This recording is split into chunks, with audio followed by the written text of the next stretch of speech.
俺には腹違いの兄がいる。小学生の頃、父と母が再婚してできた家族。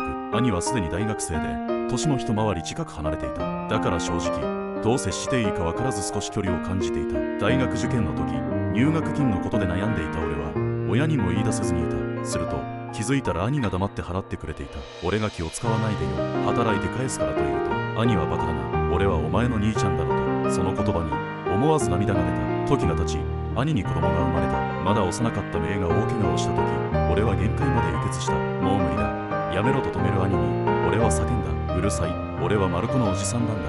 心の中ではやっとお返しできたと思った。そして時は流れ、姪の結婚式。姪はスピーチでこう言った。私にはお父さんとお母さん、そしておじさんの血が流れています。その瞬間、俺はこらえきれずの号泣。兄夫婦以上に泣いてしまい、会場中に現れた。でもそれでいい、血のつながりなんて関係ない。俺たちは確かに家族なんだ。